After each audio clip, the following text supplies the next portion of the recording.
benefit ng Pilipinas dito sa pag-host natin ng Miss Universe? Malaki dahil buong mundo ito, as far as our tourism industry is concerned, malaki tulong to. Pagka natulungan natin ang tourism industry, makikinabang lahat. So yun ang habol namin dito. This is the time for us to show beautiful places, beautiful people, para makilala nila ng gusto ang Pilipinas, hindi lang yung mga masama na babalitaan. Gaano kalaking preparasyon po ang ginawa nyo since na hindi yung pangkaraniwan ang ating pag-host dito ngayon? Malaki dahil nga talagang Miss Universe, yan ang pinakamalaki dahil maraming followers yan. So, ako, pinahanda ko lahat sa mga professional. Lahat ng gumagalaw ngayon for professional. Lagi po kayong kasama ni Manny Pacquiao sa sports nang tayo po lumalaban at nakilala tayo sa larangan ng boxing.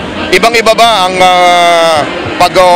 pagsuporta sa boxing at saka sa Miss Universe? Iba ito, kalaban, babae. Okay.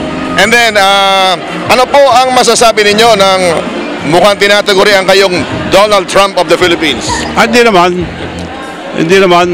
tumutulong lang. So, hindi naman ganoon tayo kalaki. Okay. And ano po sa tingin nyo ang magiging pag-ikot nyo nito? Nakaprepare na ho ba lahat po ang mga gagawin? Yes, nakahanda na lahat at na-inspection na. Long before election, nag-inspection na sila at continuous ang inspection. So, palagi ko nahanda na lahat. So, bagamat ako sponsor, pero Miss Universe Corporation pa rin ang nasusunod, and of course the Department of Tourism headed by Secretary Wanda Teo. So ngayon naayos na lahat, support na lang kami ng support. Maraming salamat, Gov. Thank you so much. Salamat. Thank you so much.